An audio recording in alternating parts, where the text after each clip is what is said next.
पूतना क्या लेके गई है? जहर। तो कप में चाय पी करके देखना आंखें बंद होगी क्या? नहीं होगी। शरबत पी के देखना आंखें बंद होगी क्या? दही पी करके देखना आंखें बंद होगी क्या? लेकिन शराब पीने वाले को देखना मुंह के पास गिलास भी नहीं जाएगा और पहले आंखें बंद हो जाएगी, क्योंकि बुराई अंदर जाने के पहले आंखें अपने आप बंद हो जाती है। फिर भी तो आंखें बंद कर करके गटक रहे। अच्छाई को जब भी पियोगे आंखें बंद नहीं होगी, और बुराई को जब भी पियोगे आंखें अपने आप बिना बंद किए बंद हो जाएगी, क्योंकि ये आंखें भी नहीं चाहती कि तू इसको अंदर ले जा, पर पापी आंखें बंद कर करके तो भटक रहा है। तो भगवान प्रैक्टिस कर रहे थे, ट्राई एंड ट्राई अगेन, ऐसे पीऊंगा प्रैक्टिस कर।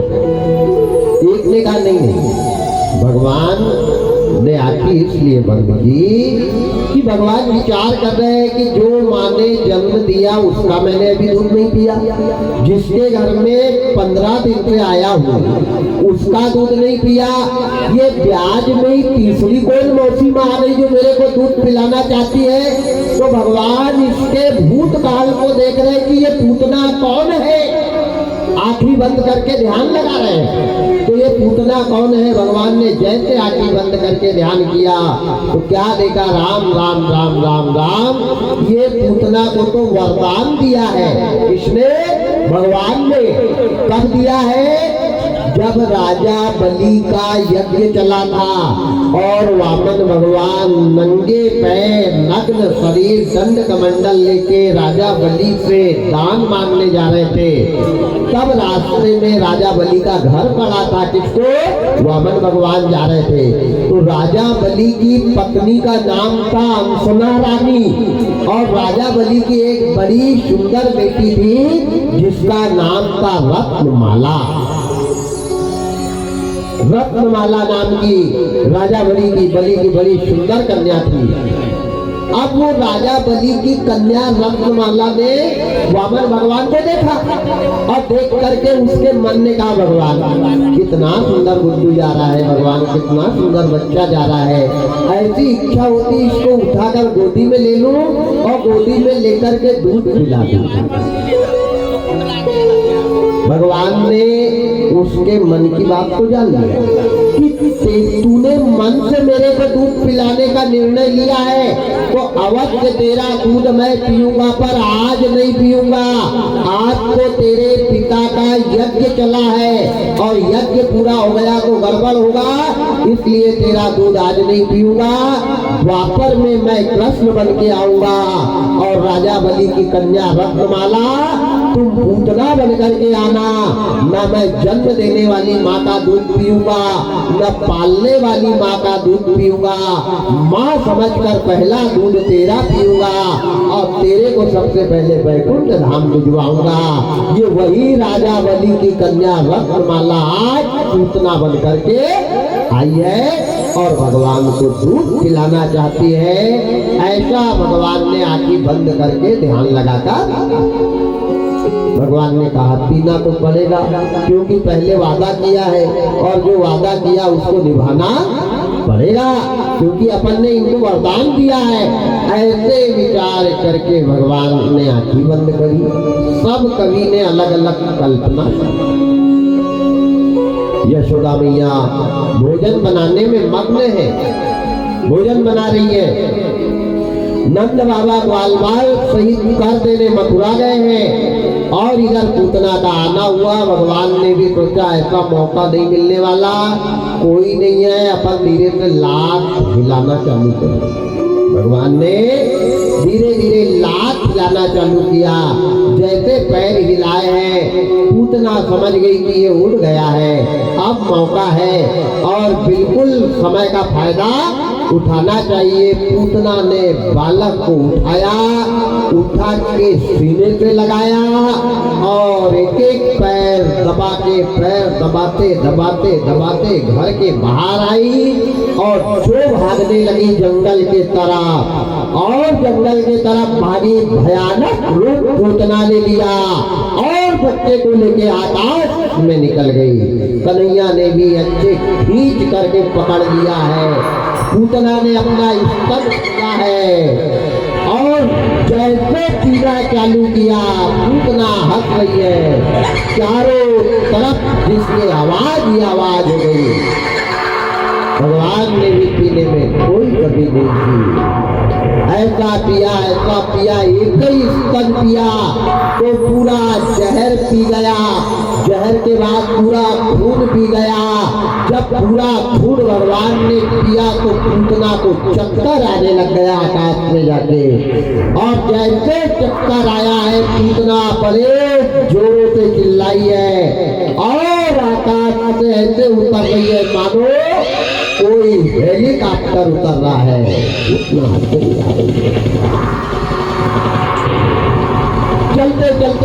चलते आई है वृंदावन के वन में आकर के भाल से गिर गई है। बताया गया है जहाँ पूतना गिरी है ना, पूतना के नीचे 9 करोड़ यादव दफ्तर के मर गए। इतनी बड़ी थी पूतना, कितनी बड़ी थी? 9 करोड़ यादव जिसके नीचे दब के मर गए, और बड़े बड़े बगीचे के पेड़ उनको ऐसे लंबे गिर गए। बड़ी बड़ी नदी में इसके हाथ पैर की उंगली कई स्टाफ टेम बन गया। इतना बड़ा पूतना का शरीर था। कवियों ने कल्पना करी है जहाँ पूतना की नाक जाकर के गिरी है वो शहर का नाम नागपुर पड़ गया। देखो पूतना का स्वरूप कितना बड़ा है। जहाँ पूतना की नाक जाकर के गिरी वो शहर का नाम नागपुर पड़ गया। जहाँ पूतना के कान जाकर के गिरे वो शहर का नाम कानपुर पड़ गया। जहाँ पूतना का हाथ जाकर के गिरा है वो शहर का नाम हस्तिनापुर पड़ गया। और जहाँ पूतना का दिल जाकर के गिरा है वो शहर का नाम दिल्ली पड़ गया। इतना बड़ा पूतना का स्वरूप था। ये पूतना के शरीर की लंबाई चौड़ाई नहीं है, ये पूतना के जीवन की बुराई की लंबाई चौड़ाई है। पूतना के अंदर ऐसा स्वरूप था, ऐसा अहम था, ऐसी बुराई थी, ये पूतना का स्वरूप है। अब पूतना के प्राणांत हो गए। भगवान पूतना के शरीर पर बाल लीलाएं करने लगे, नाच रहे। इधर यशोदा मैया जैसे आई पल्ले में देखा है कन्हैया नहीं दिखा तो माता दौड़ने लगी। सारी सखियों को आवाज लगाई है, ललिता, विनीता, अनिता, सुनीता, जल्दी आओ सत्यभामा। सारी गोपियों को आवाज लगाया, सारी माताएं आई। जब कन्हैया को नहीं पाया है तो सारी की सारी बैठ करके रोने लग गई। इधर भगवान पूतना के मरे हुए शरीर पे क्रीड़ा कर रहे हैं। पूतना के कान में जाकर के देखा तो भगवान वैसे ही चले घुस गए कान के अंदर, मानो जैसे ट्रेन जाने का कोई बोबदा हो। ऐसा तो कान था पूतना का। मुंह को जाकर के देखा तो बड़ के पेड़ के जैसे दांत थे पूतना के। भगवान सारे शरीर की क्रीड़ाएं कर रहे हैं। पूतना को परम धाम को भिजवाया है। नंद बाबा आए हैं। नंद बाबा को यशोदा मैया ने बताया है कि बाबा पता नहीं कन्हैया को कोई पापी असुर आत्मा लेकर के गया। नंद बाबा, मनपुता, सांब, श्रीधामा सब कन्हैया को ढूंढते बियाबान जंगल में गए। और जैसे जाकर के वृंदावन के वन में देखा तो पूतना का पहाड़ जैसा स्वरूप, उसके ऊपर कन्हैया बाल लीलाएं कर रहे हैं। दौड़ करके बाबा ने कन्हैया को उठाया, पूतना के शरीर का अग्नि संस्कार किया। एक एक अंग से 52 ट्रक हड्डी निकली थी और ऐसी अंगार लगाई इसको। जैसे पूतना का शरीर जलने लगा, आदमी का शरीर जलता है तो बदबू आती है कि खुशबू? बदबू आती है। ये शरीर जलता है तो बदबू आती है, लेकिन पूतना का शरीर जला तो बदबू नहीं आई, खुशबू आई। जैसे मानो कोई ने मजबू 96 का स्प्रे किया हो। चारों तरफ खुशबू ही खुशबू। अरे भगवान के हाथ से जो गया है उसके शरीर से भला बदबू आएगी? खुशबू निकली है, ऐसी चिंगारियां निकली है। उन चिंगारियों को भगवान ने 64 योगिनी का नाम दिया है। जो चैत के महीना में कई माताएं नीम बांधती है ना, देवी मैया आती है, खूब नाचती है, तो वो देवी मैया नहीं है, वो क्या है?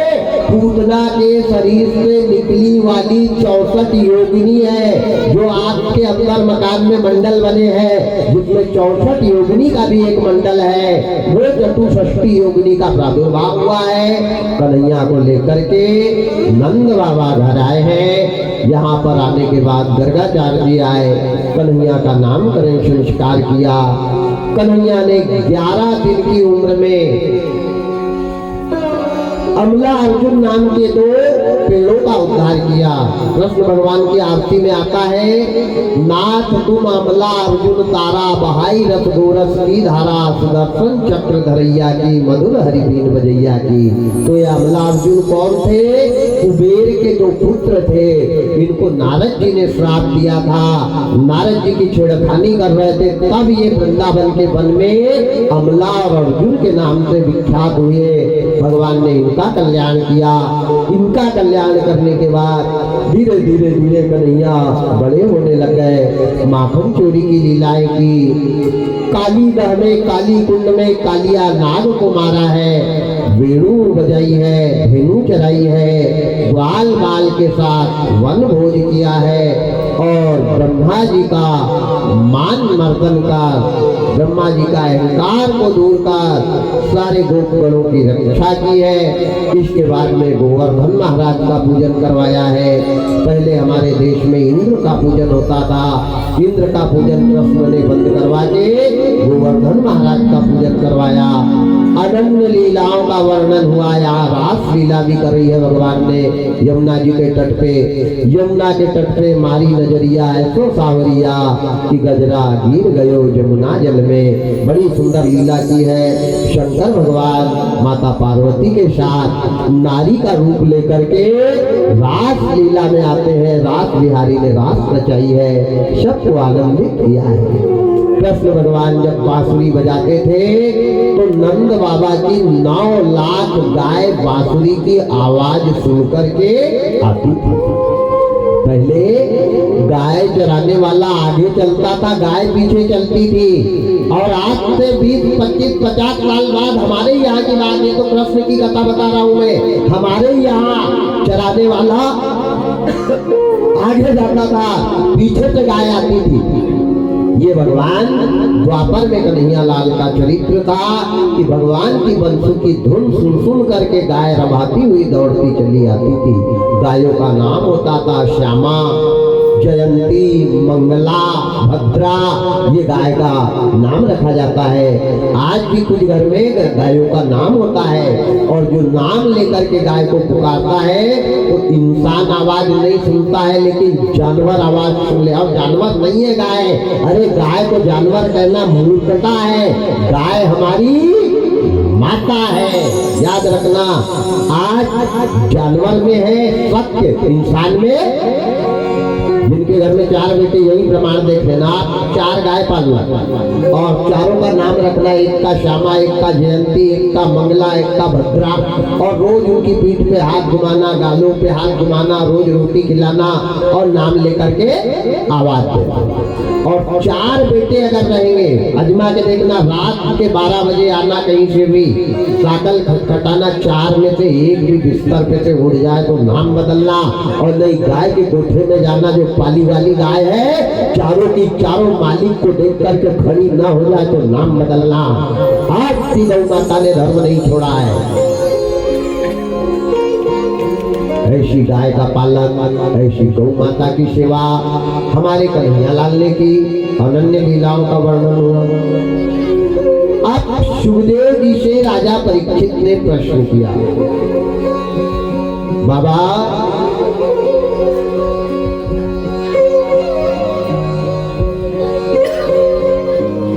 हमारे समझ में एक बात नहीं आई कि ये कृष्ण तो देवकी वसुदेव का बेटा है, तो नंद को आनंद क्यों मिल रहा? नंद के घर खुशी है, जिसका बेटा नहीं है, जिसने कोई मेहनत नहीं की, जिसने त्याग नहीं किया, जिसने परिश्रम नहीं किया, उनके यहाँ आनंद हो रहा है। और जो माँ बाप जिंदगी भर से कारागार में तड़प रहे हैं, कारागार में मर रहे हैं, जिनने इतना संकट सहा, जिनके साथ साथ पुत्रों का बलिदान गया, वो तड़पते रह गए। तो ये नंद यशोदा कौन है? इनको सुख क्यों मिल रहा है? बड़ी सुंदर कथा बताई है सुखदेव जी ने राजा परीक्षित को कि नंद यशोदा के जीवन में त्याग है। नंद यशोदा कौन है? त्याग की मूर्ति है, याद रखना। और मनुष्य का त्याग ही 84 लाख योनि में काम आता। संतान का सुख सबको नहीं मिलता। आज जिसने जन्म दिया उसको सुख नहीं मिल रहा है। सुख किसको मिल रहा है? नंद यशोदा को। जिसने जन्म दिया राजा दशरथ, उनको सुख नहीं मिला। सुख किसको मिला? जटायु को, बिलनी को, संपाति को, सुग्रीव को, नल नील को मिला। क्या दशरथ को सुख? क्यों? तो ये जिनको सुख मिल रहा है उनके जीवन का त्याग है। क्यों? कि इन्हें त्याग किया है। संतान का सुख 3 जन्म के पुण्य से मिलता। कुछ करनी, कुछ कर्मगत, कुछ पुरबले के भाग। 3 जन्म का पुण्य होना, तब औलाद का सुख मिलता है।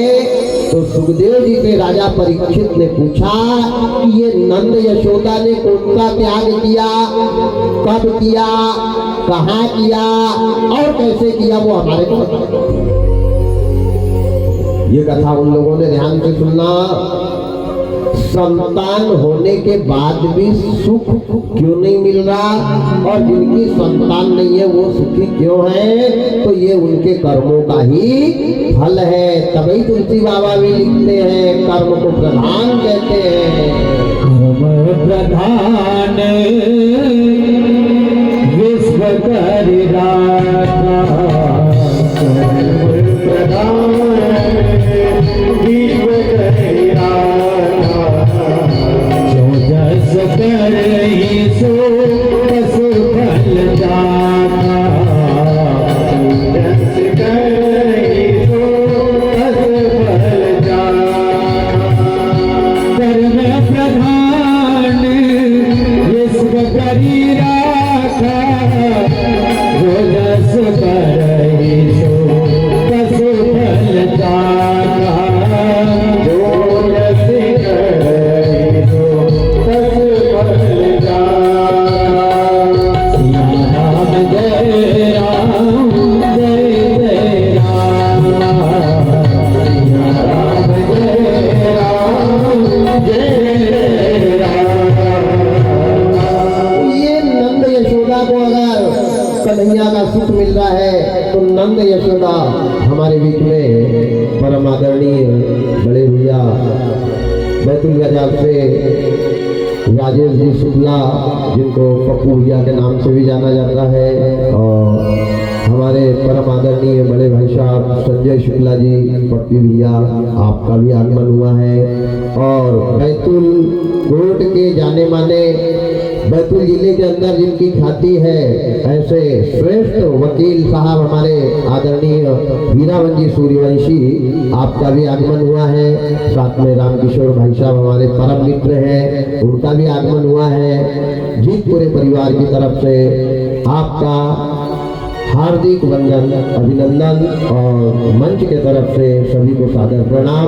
आए और आगे की कथा में प्रवेश करें कि ये नंद यशोदा कौन है। तो नंद यशोदा का त्याग ही कृष्ण है।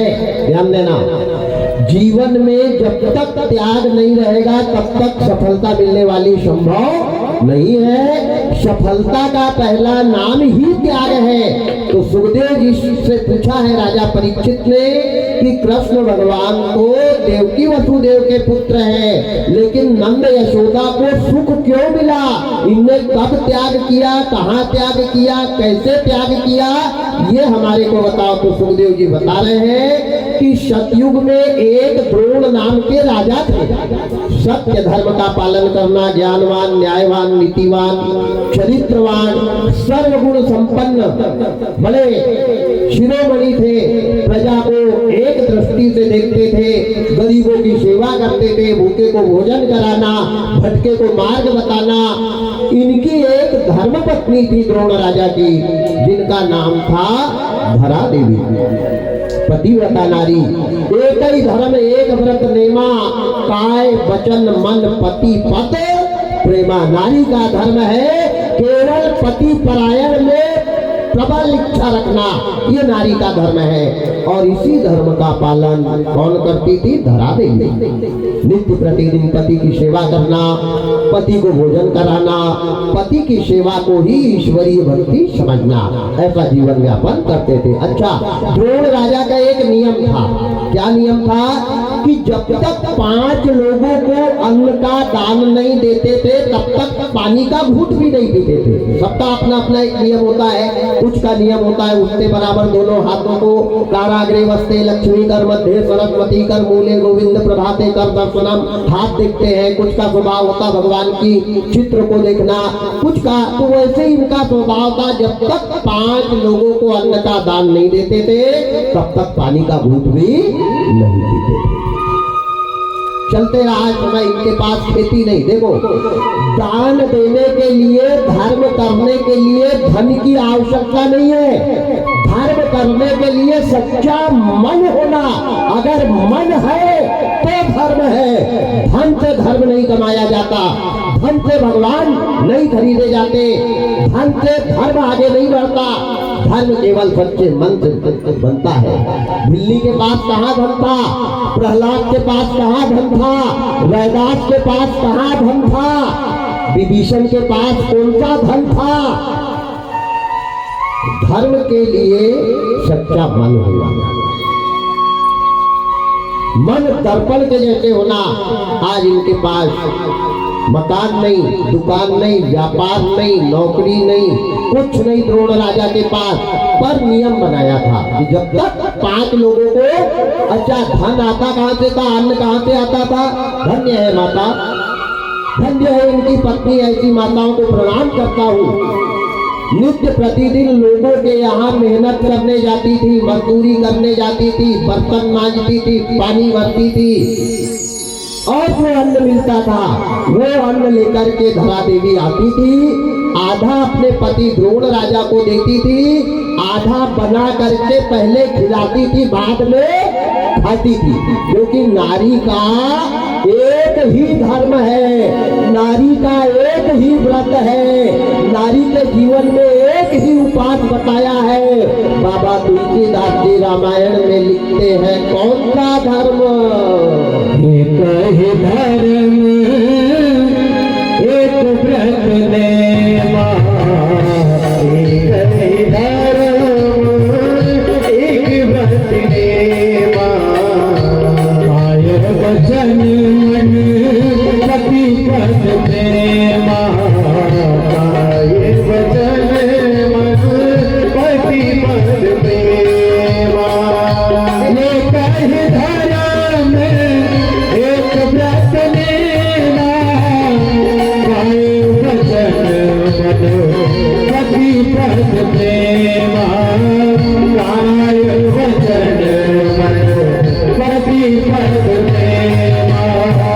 सिया राम जय राम जय जय राम, सिया राम जय राम जय जय राम।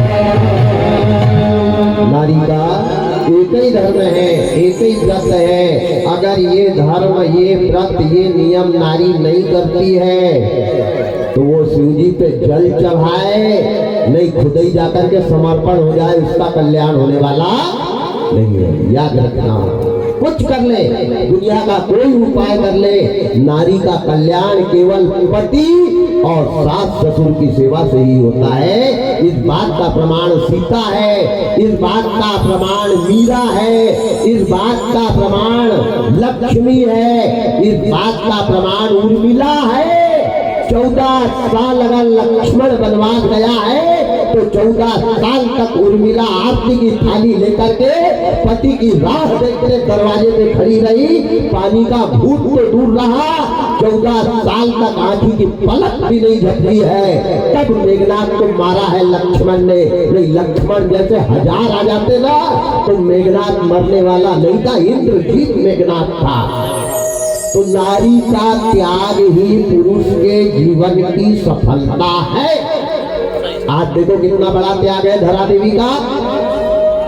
भीख मांगती है, गांव में जाती है, मेहनत करती है, परिश्रम करती है, और जो परिश्रम में धन मिलता है उसको लाकर पति को देती। पति कोई काम नहीं करता, दिन भर बैठे रहते हैं द्रोण राजा, ना काम पे जाना, ना नौकरी है, ना व्यापार है, ना बिजनेस है, कुछ नहीं। यहाँ तक कि मकान भी सरकारी जगह में बना है। धर्म करने के लिए धन नहीं लगता। धन की जरूरत पंडित को है, धन की जरूरत टेंट वालों को है, धन की जरूरत बाजा वालों को है, धन की जरूरत आचारी को है। भगवान को है क्या धन की जरूरत? अच्छा, भगवान इसमें से एक पौड़ी भी ले जाएंगे क्या? केवल आपकी श्रद्धा, आपका विश्वास और आपका त्याग ही भगवान लेते हैं। बाकी भगवान ये दुनिया का आडंबर कुछ भी नहीं लेते, ध्यान देना। श्रद्धा विश्वास स्वरूपिणो, श्रद्धा ही ईश्वर के सच्चे पुष्प है। आपकी श्रद्धा, आपका विश्वास और आपके जीवन का विकारित त्याग, ये ईश्वर को समर्पण होना चाहिए। धरा देवी ऐसा करते करते समय व्यतीत हुआ। वारे परमात्मा, जहां घाव रहता है वही चोट लगती है।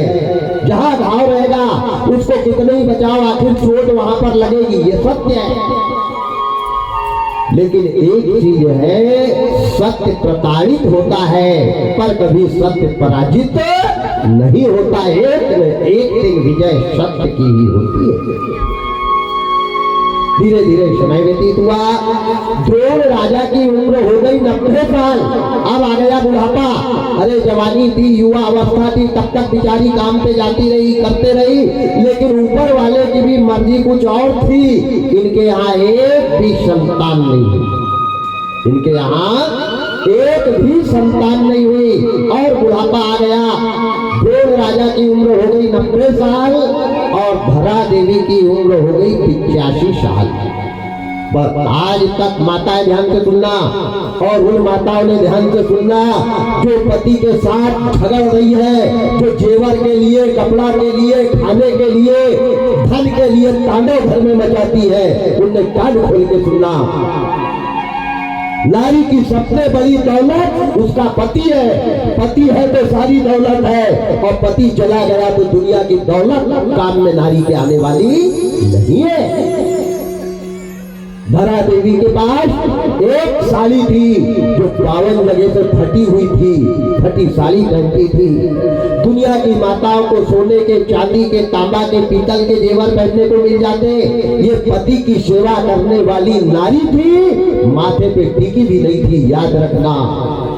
लेकिन पति का साथ नहीं छोड़ा। संकट में, गरीबी में, लाचारी में, बीमारी में जो नारी पति का साथ छोड़ती है वो रौरव नरक में जाकर के गिरती है। जय हो। आज धरा देवी का बुढ़ापा आ गया।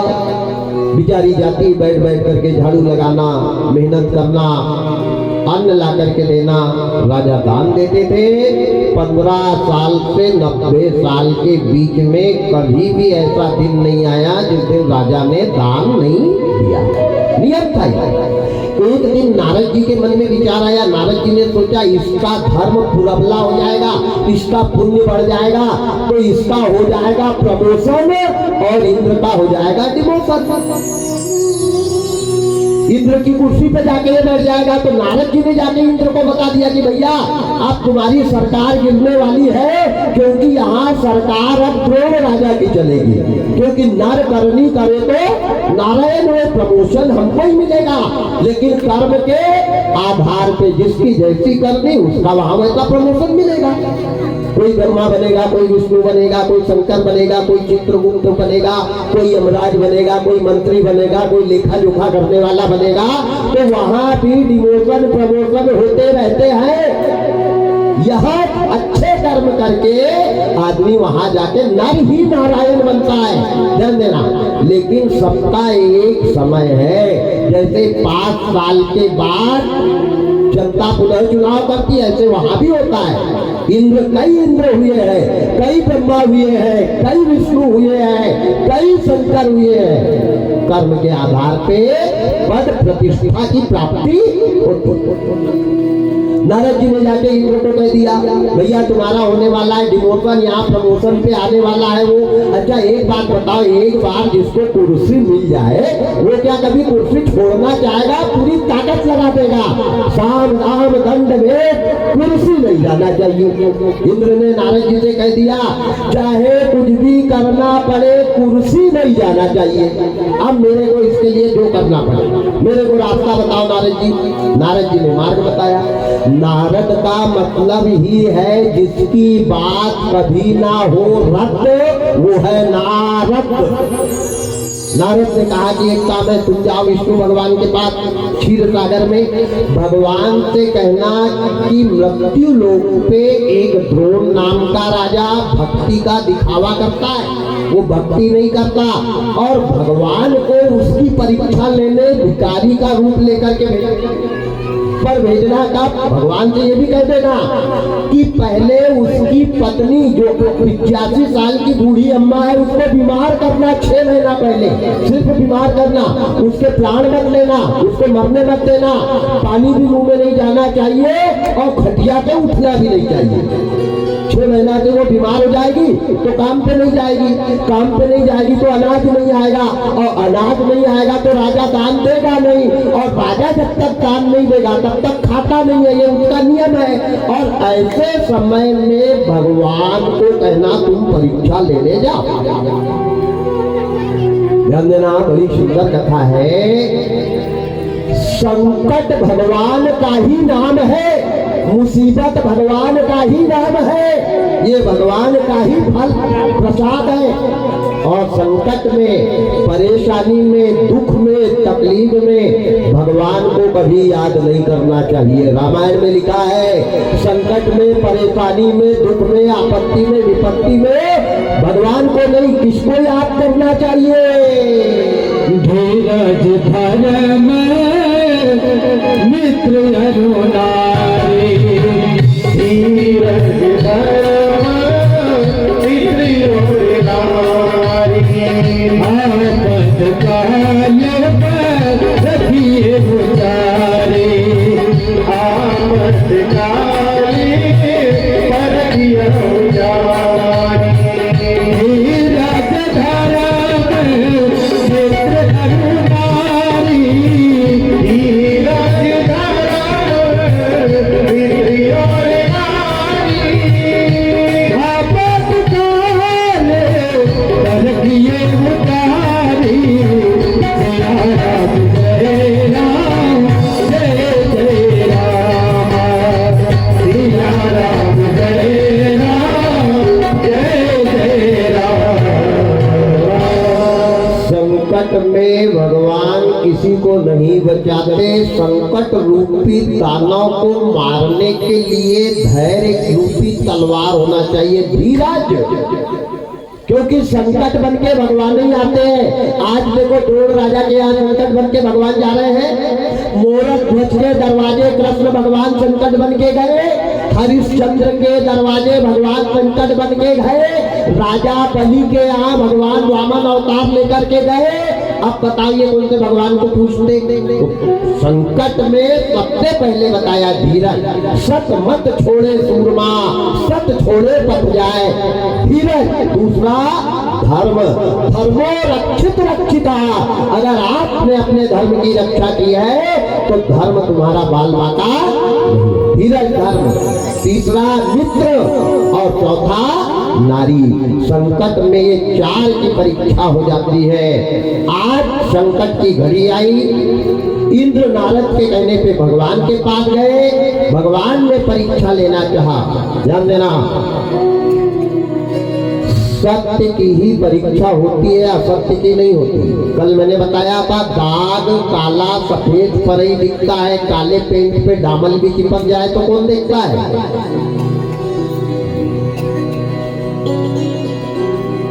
वजन चीज को ही तराजू पे रखा जाता है, हल्की चीज को बाटा पे बेच दिया जाता है। चिंता मत करना, जब जब आप अच्छा करोगे आपके बुराई करने वाले अनेक रहेंगे, और जब चुपचाप बैठ जाओगे तो कोई बोलने वाला, अरे बड़ा सुंदर कहा है, अच्छे को बुरा साबित करना दुनिया की पुरानी आदत है, अच्छे को ही तो बुरा कहा है।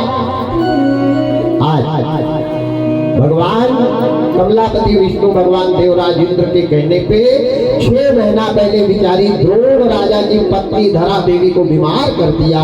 वारे तकदीर, वारे किस्मत, वारे समय की 84। जहां संकट है वही पहाड़ गिरता है। 6 महीना से बीमार हो गई, तड़प रही है खटिया पे, राम ओ राम ओ राम ओ राम।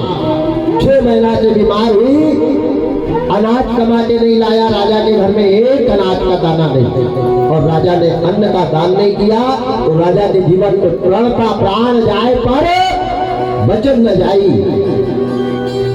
पानी का घूंट 6 महीना से नहीं पिया, जब वो राखे साइया, लेकिन वो परमात्मा सबका रखवाला होता है। अजगर करे न चाकरी, पंछी करे न काम, और दात मलूका यूं कहे सबके दाता राम। 6 महीना की बीमार, द्रोण राजा मुंह में चम्मच में पानी डाल रहे हैं, लेकिन एक बात याद रखना, बेटा काम नहीं आएगा, रिश्ते नाते काम नहीं आएंगे। बुढ़ापे में अगर पत्नी पास में है तो पत्नी से बड़ा हम सफर और हमारा सेवक कोई दूसरा हो नहीं सकता। इसलिए मेरा निवेदन है कि उनका अपमान, उनका तिरस्कार, उनका अनादर बिल्कुल मत करो। नारी निंदा मत करो, नारी नर की खान, और नारी से नर होत है ध्रुव प्रहलाद समान। बुढ़ापे में पत्नी से बड़ा हम सफर कोई नहीं हो सकता। औलाद बगल में नहीं खड़ी रहेगी, लेकिन पत्नी बूढ़ी भी हो जाए ना तो लकड़ी देखते आकर के कहेगी पानी ला दूं क्या। ध्यान देना, वारे परमात्मा, आज द्रोण राजा की पत्नी धरा देवी बीमार हो गई।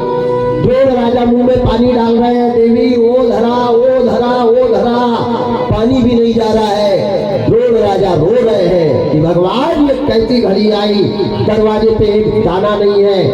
बस उसी बीच भगवान भिखारी बन करके द्रोण राजा के दरवाजे गए। ध्यान देना, नंद यशोदा को कृष्ण का सुख क्यों मिला? कृष्ण नंद यशोदा का त्याग है, बेटा नहीं है, क्या है? त्याग है। और कब त्याग किया वही मैं आपको बता रहा हूँ। द्रोण राजा का पत्नी के विरह में रोना, भगवान का अपना भेष बदलना, दंड कमंडल हाथ में लेना, और द्रोण राजा के दरवाजे पे जाकर के आवाज लगाना, राजा ओ राजा भिक्षाम नहीं, राजा तेरे द्वार खड़ा भगवान भगत भर दे रे झोली, भगत भर दे रे झोली। तेरे द्वार खड़ा भगवान भगत भर दे रे झोली, भगत भर दे रे झोली। तेरा है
आराम दे।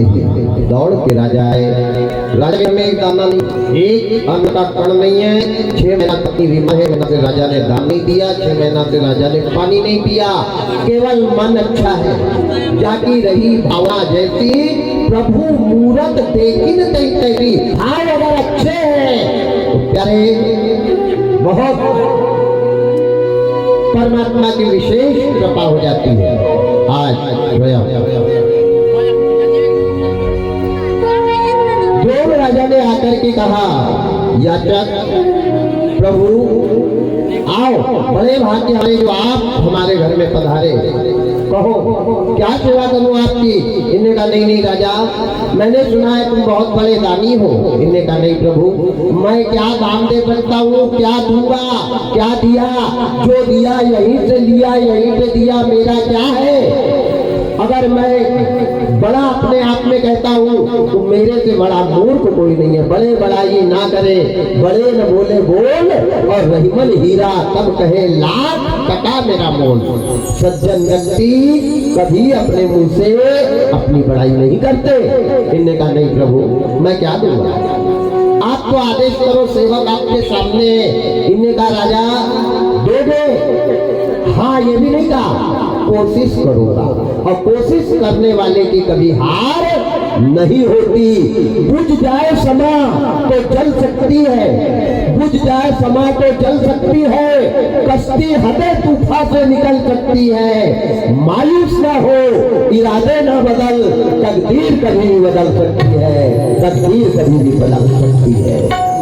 आज द्रोण राजा ने धैर्य रखा, धर्म साथ में है, बुलाया, भिखारी का रूप लेकर के भगवान आए, भगवान को आसन दिया, बैठाला, बोले क्या सेवा करूं। देखा राजा, एक मुट्ठी अनाज चाहिए, धन होना नहीं, मैं बरसों से भूखा चला आया हूँ, एक मुट्ठी अनाज दे दे राजा, मैं भूखा हूँ। जैसे अनाज मंगा, राजा का हृदय कांप गया कि भगवान 6 महीना से घर में अनाज नहीं आया, पत्नी बीमार पड़ी, मैंने दान नहीं दिया, 6 महीना से अनाज का कण नहीं खाया, लेकिन धीरज रखी। संकट में धैर्य धारण करना चाहिए। धैर्य धारण की धर्म ने रास्ता बताया। सीधे पत्नी के पास गई, ने कहा महाराज रुको, मैं थोड़ा अंदर से आता हूँ। बताया नहीं कि मेरी पत्नी बीमार है। अब भगवान तो सब जानते हैं, ये परीक्षा ले रहे हैं। अंदर गया, अंदर जाके अपनी बूढ़ी पत्नी धरा देवी 85 साल की वृद्ध माँ 6 महीना से बीमार खटिया पे पड़ी है, उसके सिरहाने बैठकर राजा रोने लग गया। देवी, जब तक तुम थी तब तक मेरे यहाँ जाना था, मैं दान देता था, और जिस दिन से तुम बीमार हुई हो उस दिन से मैंने पानी का घूंट तक नहीं पिया। देवी, ओ ईश्वर, ये मेरी कैसी परीक्षा है। जैसे राजा की आंखों से गरम गरम आंसू निकले तो सीधे धरा देवी के चेहरे पर गिर गए। अपनी पत्नी का सिर उठाते हैं, कभी पानी डालते हैं, कभी हिला रहे हैं, धरा ओ धरा, ओ धरा। परमात्मा की ऐसी महिमा, जैसे गरम अश्रु उनके चेहरे पर गिरे। 6 माह से बीमार धरा उठ करके खड़ी हो गई, और राजा को गले से लगा कर कहा, उम्र कितनी है माता, ध्यान से सुनना, 85 साल की उम्र है, 6 महीना से पानी का घूंट नहीं पिया, 6 महीना से बीमार पड़ी है। लेकिन पति को परिस्थिति परिवर्तित देखकर खड़ी हुई और कहा, प्राणनाथ, मेरे होते हुए अगर तुमको तकलीफ है, तुमको दुख है, तो धिक्कार है मेरे जीवन पे, बताओ क्या सेवा करूं, क्यों रो रहे हो। इन्हें कहा, देवी, दरवाजे पे एक भिखारी खड़ा है और भूखा है, एक मुट्ठी अनाज चाह रहा है, घर में अनाज नहीं है, बताओ क्या तू। इन्हें कहा, आप चिंता मत करो, आप जाकर के भिखारी को बात में लगा के रखना, मैं पीछे से जाकर भीख मांग कर लेकर आऊंगी। ध्यान देना, अगर हमारे भीख मांगने से किसी का कल्याण होता है, किसी का धर्म बनता है, तो हमको भीख मांगना पाप नहीं है। लेकिन खुद के लिए नहीं, जिससे दूसरे का कल्याण हो, वो भीख भीख नहीं कहलाती।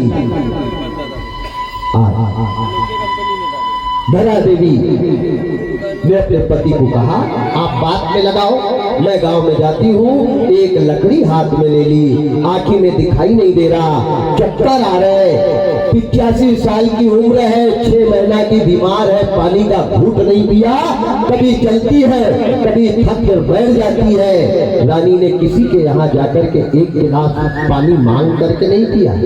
क्यों नहीं पिया?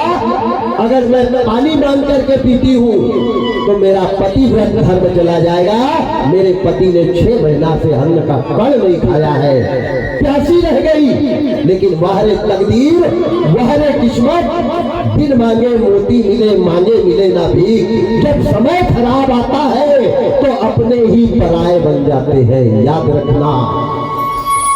जिसको अपना कह रहे हैं, जिसपे हमारे को गर्व है, यही हमारे लिए दुश्मन बनेगा। लंका में अगर विभीषण नहीं होता ना तो राम के 10,000 दादा आ जाते तो भी रावण मरने वाला। अरे कर्मकांडी ब्राह्मण था, साधारण नहीं था रावण। लेकिन क्या करे, घर का भेदी लंका ढाए।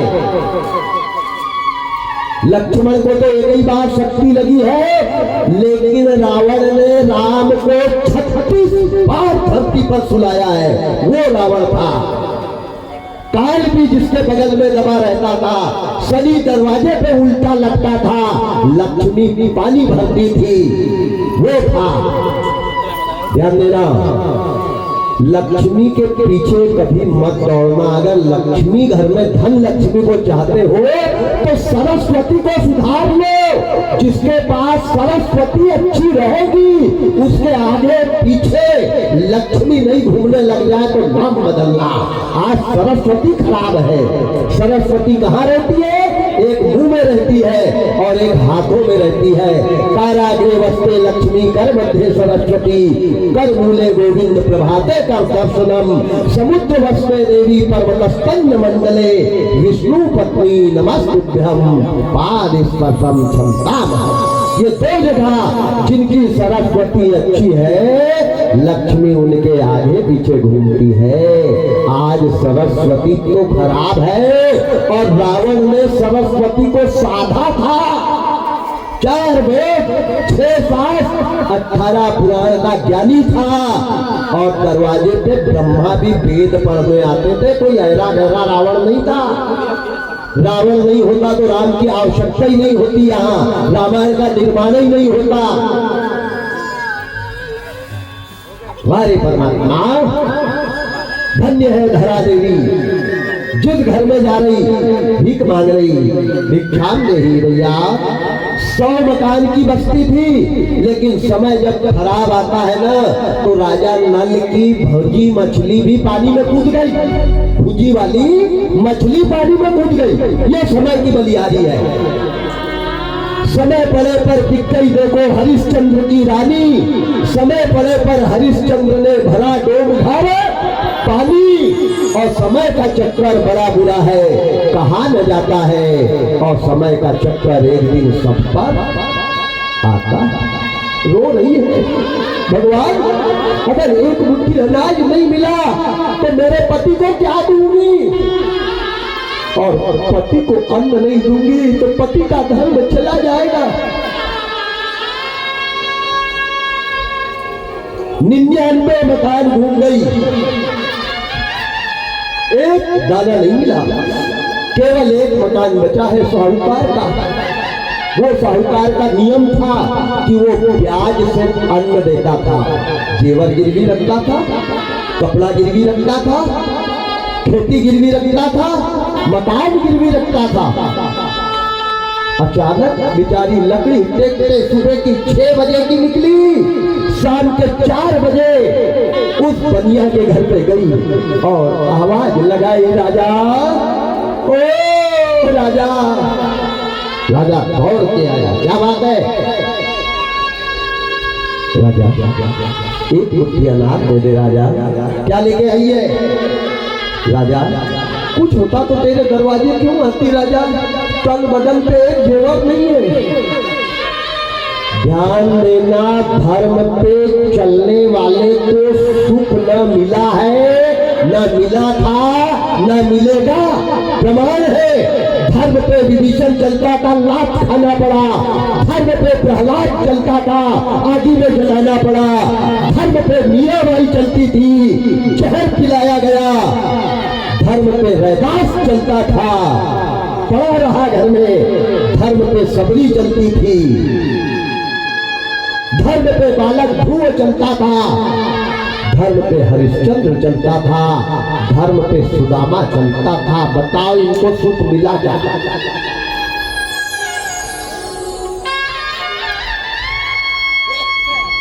वारे परमात्मा, वारे विधाता।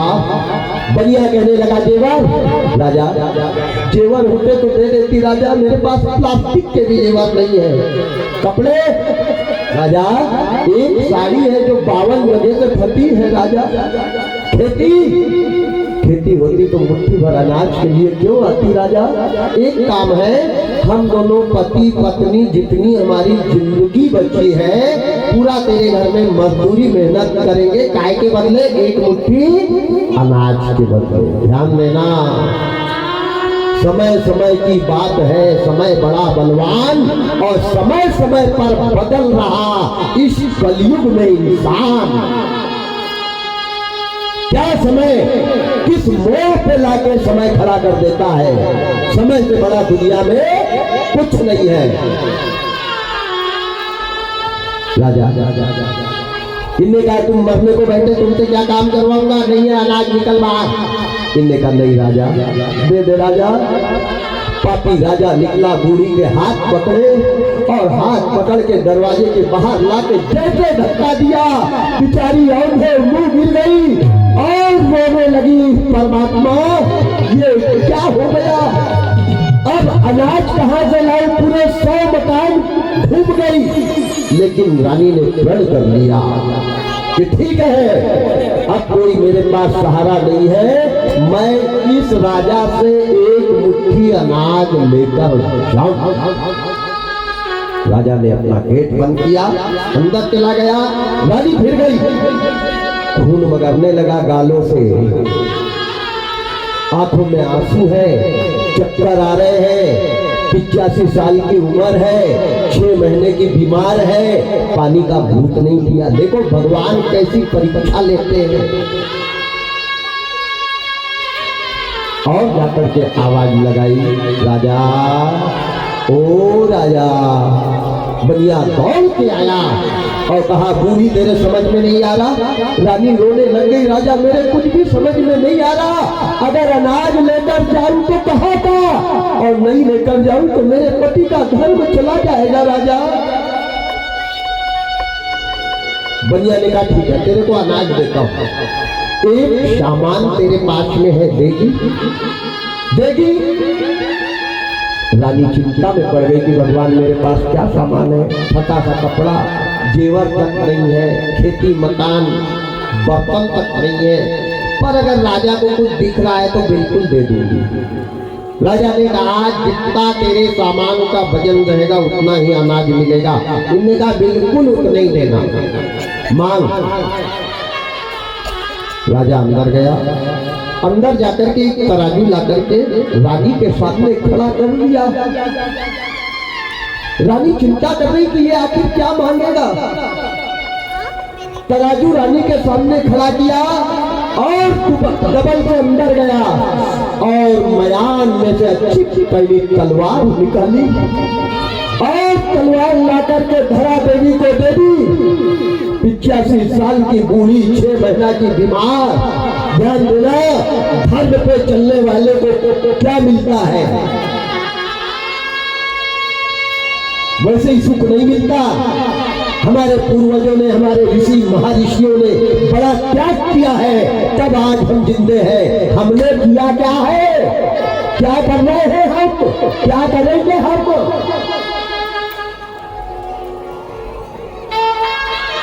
अंदर से तलवार लेकर के आया, रानी के हाथ में तलवार पकड़ा दी, रानी ने भी पकड़ दी। राजा ये तलवार को क्या करूं? वारे पापी राजा। राजा ने कहा तेरा एक स्तन को काट और काट के तेरा जितना वजन तेरे स्तन का होगा उतना अनाज तेरे को दिया जाएगा। रानी ने कहा ठीक है, ये तन मरने के बाद भी किसके काम आएगा? अगर तन को काटने से मेरे पति का धर्म बनता है तो मैं जीते जी अपने तन को काट दूंगी। रानी ने कुछ भी नहीं विचारा, एक हाथ से स्तन पकड़ा और जो तलवार चलाई तो उस स्तन को देर से बाहर निकाल दिया। खून बहने लगा। एक हाथ से जैसे दबाया है पूरी फटी की साड़ी लाल हो गई, मांस के गोले अंदर से निकलने लग गए। पापी बनिया ने वो कटे हुए स्तन को तराजू पर रखा और जितना वजन स्तन का था उतना अनाज रानी को दिया। चक्कर आ रहे, ब्लड ज्यादा निकल गया, रानी तड़प रही है। एक मुट्ठी में अनाज रखा है, एक हाथ को सीने पे दबाया है और वो अनाज लेकर के रानी अपने पति को देने के लिए चली। कभी चक्कर आता, कभी गिर जाती, फिर संभल कर उठती, फिर आगे जाती। जिस रास्ते से रानी जा रही थी उस रास्ते पे बहुत बड़ी पत्थर की एक शिला थी। अचानक रानी को इतनी जोर से चक्कर आया और रानी सिर के भार पत्थर पर गिर गई। सिर के 4 टुकड़े हो गए, इतना का गेहूं मिट्टी में मिल गया और रानी के प्राण निकल गए। उधर राजा रास्ते ही देख रहा है। रानी अब आए, रानी जब आए 5 बज गए। जब 5 बज गए तो भिखारी का रूप धारण करने वाले भगवान कहने लगे राजा अब मैं जा रहा हूँ, तेरी पत्नी नहीं आएगी। इनने कहा महाराज एक काम करो, चलो अपन चलते हैं गांव में, आगे मैं चलता आप मेरे पीछे आओ, जहां मेरी पत्नी मिलेगी वहीं उनसे वो अनाज लेके मैं तुमको दे दूंगा। सबसे बड़ा धर्म क्या है? बाबा रामायण में लिखते हैं परहित सरिस धर्म नहीं भाई, पर पीड़ा सब नहीं अधमाई, पर पीड़ा सब नहीं अधमाई। परहित सरिस धर्म नहीं भाई, पर पीड़ा सब नहीं अधमाई, पर पीड़ा सब नहीं अधमाई।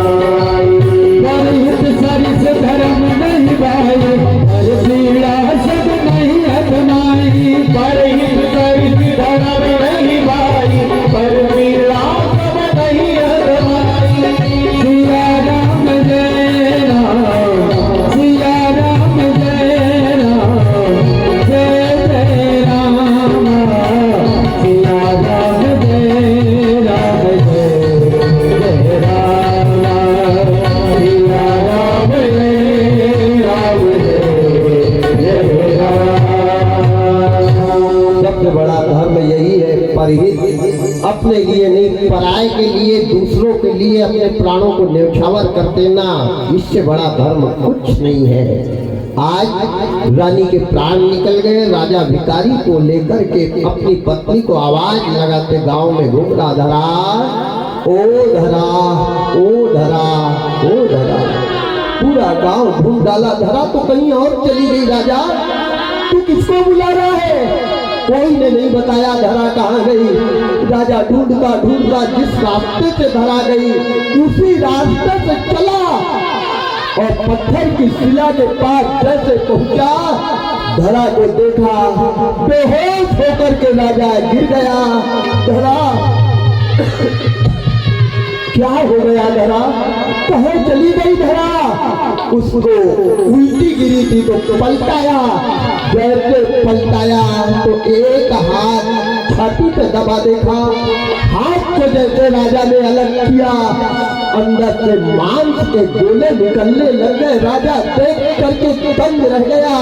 ओ पापी, किसने मेरी धरा के देह को काट डाला?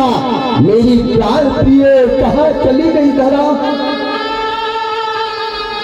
राजा ने भिखारी को एक तरफ देखने दिया और इतनी जोर से खुद के शरीर को पत्थर पर पटका कि राजा के शरीर के भी टुकड़े टुकड़े हो गए।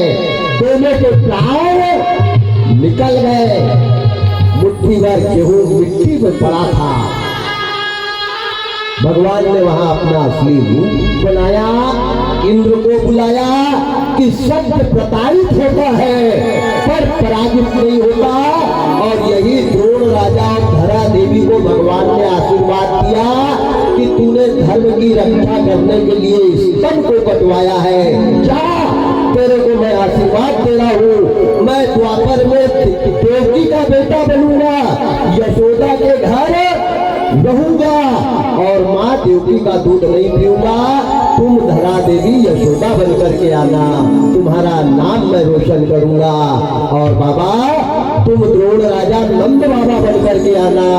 यही नंद और यशोदा पुराने जन्म के द्रोण और धरा है, वहां किया तब यहाँ उनको मिला। इस प्रकार की कथा सुखदेव जी ने राजा परीक्षित को सुनाई। अब 5 मिनट का मैं आपसे टाइम लूंगा। हमारे बीच में थोड़े जल्दी में भी है, हमारे बड़े भैया पधारे हुए हैं, राजेश भैया शुक्ला जी, वो मंच के पास आए। और हमारा शाहू परिवार, उनका इधर है, माला इधर है भैया, शिवदीन भैया जीतपुरे, अगर आप मेरे को सुन रहे हैं तो शिवदीन भैया जीतपुरे आप आए, जल्दी आए, जहाँ भी है शुक्ला जी के स्वागत के लिए। और बड़े किस्मत की बात है कि हमारे बीच में आज अपना बहुमूल्य टाइम निकाल के हमारे भाई साहब हैं, वैसे बड़े भैया हैं, तो आपका आगमन हुआ है। उनके स्वागत के लिए मैं शिवदीन जीतपुरे जी अगर सुन रहे हैं तो जल्दी आए।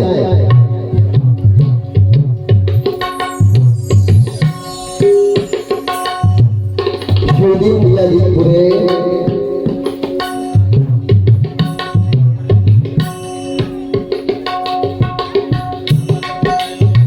आप आए, आप आ जाए। सुरेश भैया आप आए, तिलक लगाएं, तिलक लगा के माल्यार्पण करें।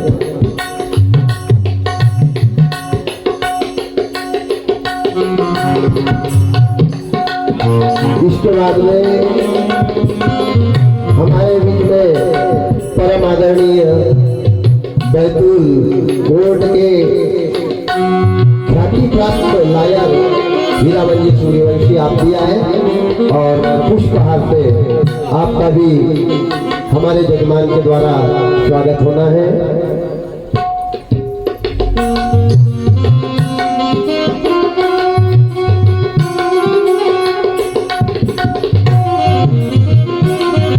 सुरेश भैया हमारे वकील साहब का भी तिलक लगा के माल्यार्पण कर स्वागत करेंगे।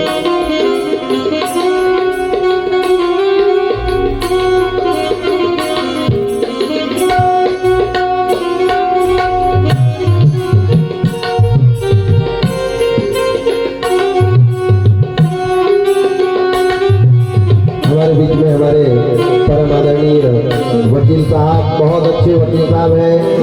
और जैसे भी वकील इनके पास जाते हैं, मैंने आंखों से देखा है कि जिसके पास अगर आने के लिए भी किराया नहीं है तो आप 5 का पैसा दे करके उनको भिजवाते हैं। ऐसे वकील साहब हमारे बीच में हैं, बहुत बहुत साधुवाद। और हमारे छोटे भाई परम आदरणीय भैया पप्पी भैया शुक्ला जी, संजय शुक्ला, आप भी मंच के पास आए और अपना स्वागत स्वीकार करें। बहुत हमारे सभी सकल बराबरी के युवाओं का विशेष ख्याल हर घड़ी हर पल रखने वाले संजय भैया, पप्पी भैया, छोटी छोटी सी परेशानियों को लेकर के अगर हम जाते हैं तो हर पल हमारे साथ खड़े रहते हैं। हमारे भाई साहब, छोटे भाई साहब पप्पी भैया, उनका स्वागत भी जीतपुरे परिवार के द्वारा यहाँ किया जाना है।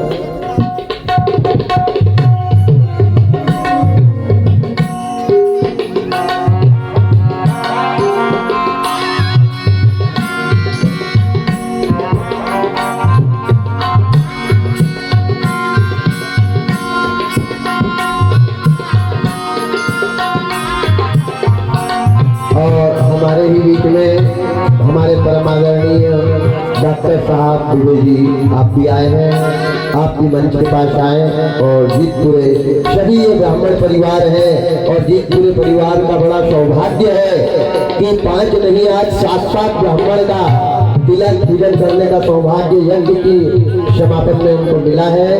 ये सौभाग्य की बात है। तो डॉक्टर साहब आए हैं, मैं मंच से उनको भी प्रणाम करता हूँ। आप आए, अपना स्वागत स्वीकार करें।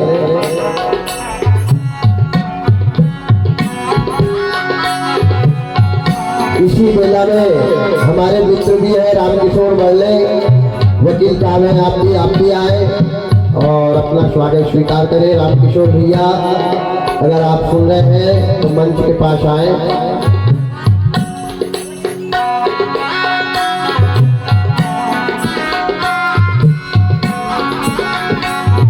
नीलेश भैया आप आए, डॉक्टर साहब को भी उधर ऊपर ले जाए। हमारे बल्ले जी वकील साहब हैं, तिलक लगा के माल्यार्पण कर उनका भी स्वागत करें।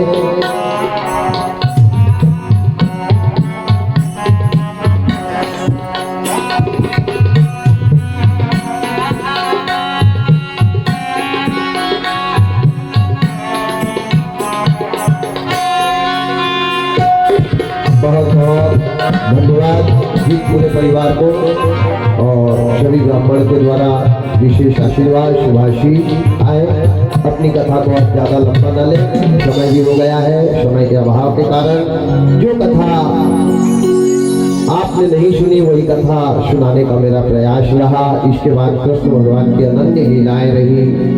भगवान गुरुकुल गए हैं, संदीपनी मुनि के आश्रम में शिक्षा ग्रहण की है, वहां पे सुदामा कृष्ण का चरित्र भी आता है। 7 दिन में मैंने आपको 7 श्लोक का भी अर्थ नहीं बताया और भागवत में 18,000 सहस्त्र श्लोक है। 18,000 सहस्त्र श्लोक है। मैंने आपको पूरे श्लोकों का अर्थ भी नहीं बताया, लेकिन बहुत कम समय में आज संपूर्ण तैयारी हुई है।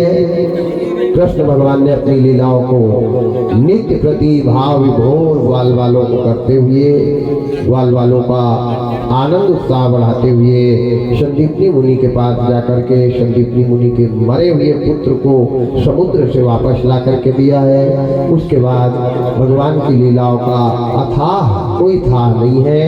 अंतिम छोर पर आए, जो आया है उसको जाना पड़ेगा। भगवान के पैर में पद्म कहाँ से आया, कब आया, कैसे आया, प्रद्युम्न से लगा के सारी कथाओं का संपूर्ण वर्णन हुआ। दुर्वासा ऋषि की जूठी खीर के कारण, ये बहुत बड़ी कथा है, 3 दिन की कथा है, पर मैं 3 मिनट में बता रहा हूँ आपको। दुर्वासा ऋषि की जूठी खीर के प्रताप से भगवान के पैर में पद्म बना और यही मृत्यु का कारण बना। दूसरा मृत्यु का कारण यदुवंशियों को कृष्ण के अपने खानदान में आने का गर्व हुआ। शनकादिक ऋषियों का इन्हें अपमान किया, उनकी परीक्षा ली। एक शाम्ब नाम के लड़के को लड़की बनाकर ले गया था और उनसे पूछा था कि बाबा बताओ ये लड़की के पेट में क्या है। लड़का को लड़की बनाकर ले गया। ये सही बोलते हैं या झूठ बोलते हैं अपन देख लेते हैं। संतों ने जैसे देखा है, देखने के बाद ध्यान किया कि इनको कृष्ण के आने का अहंकार हो गया है। श्राप दे डाला कि जाओ, जो लड़का को लड़की बनाकर लेकर के तुम आए हो, इसके पेट में से लोहे का मूसल जन्म लेगा जो तुम्हारी खानदान के विनाश का कारण बनेगा। वही शाम्ब नाम के लड़के के पेट को नंद बाबा ने चिरवाया है, लोहे का मूसल निकाला है, समुद्र में बारीक करवा के फेंकवाया है। वही समुद्र का टुकड़ा मछुआरे को मिलता है, मछुआरा जंगल में फेंकता है और पूर्वी जन्म का बलि भील बन करके जो घूम रहा था उसी को वह बाण का फन बनाने के काम आता है। लोहे का मूसल का टुकड़ा उसी का फन बनाया है। अंतिम समय में कृष्ण भगवान यमुना के तट पे वट वृक्ष के नीचे ऐसा पैर करके बैठे हैं जिस पैर के पदम का प्रकाश ऐसा निकला कि पूर्वी जन्म का बाली जो भील बन करके था उसने सोचा किसी मृगनी की नाभि में कस्तूरी का प्रकाश हो रहा है। अचानक वही मूसल के लोहे के टुकड़े का फन जो बनाया था वही वाला बाण निकाला, कमान पे संधान किया और इतनी जोर से खींच कर मारा कि बाण सीधा जाकर भगवान के पैर में लगा।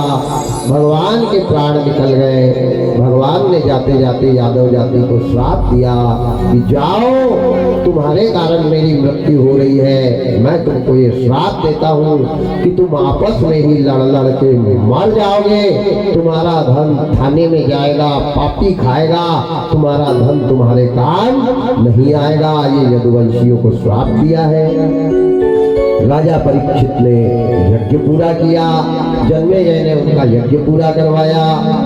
राजा परीक्षित कथा सुनते ही सुनते ब्रह्मांड फटा और प्राण उनके मोक्ष को प्राप्त हो गए।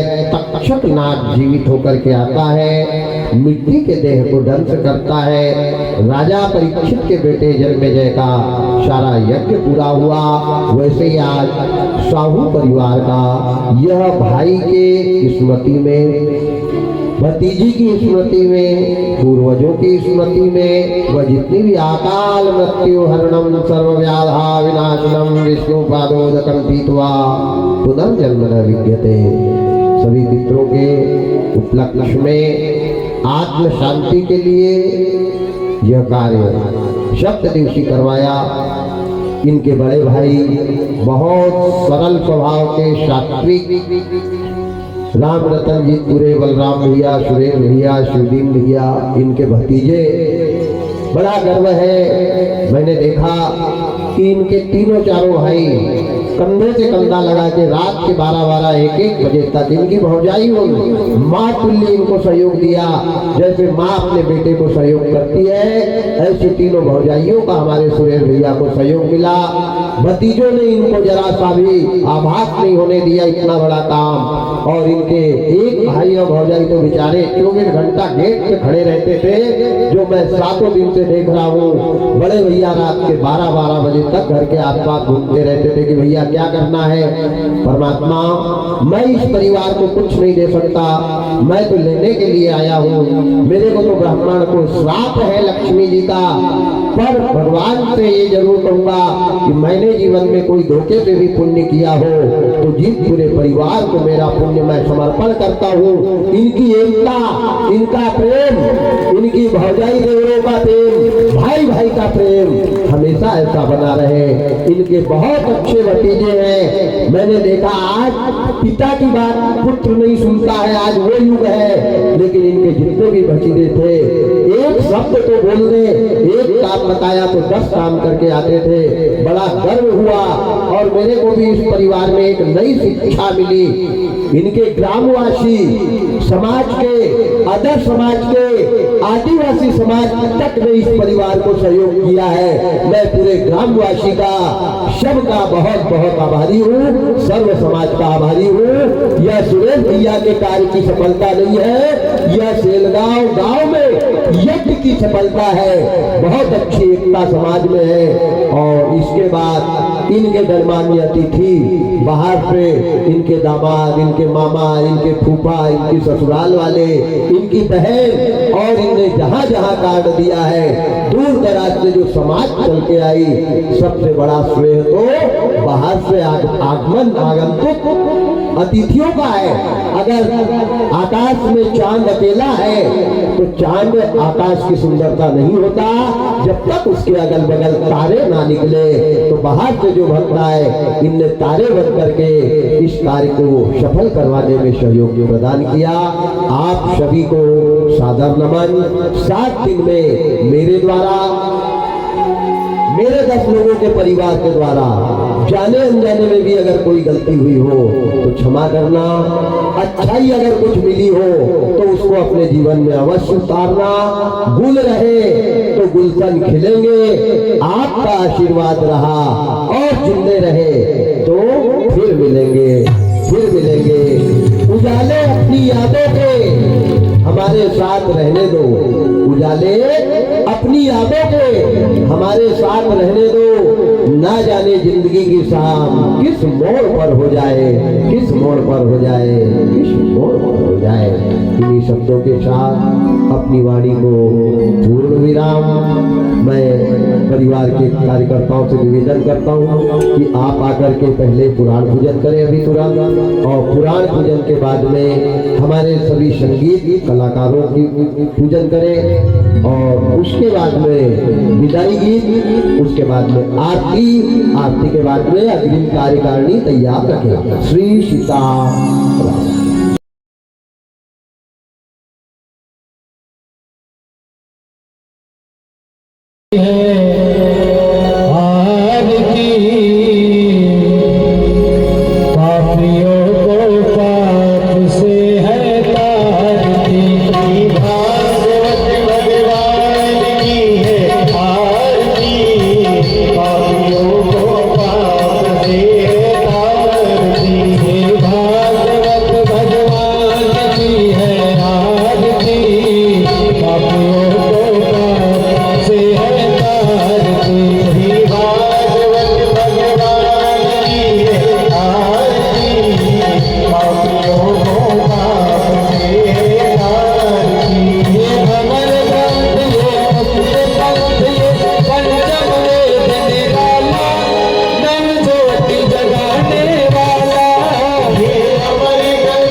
Jai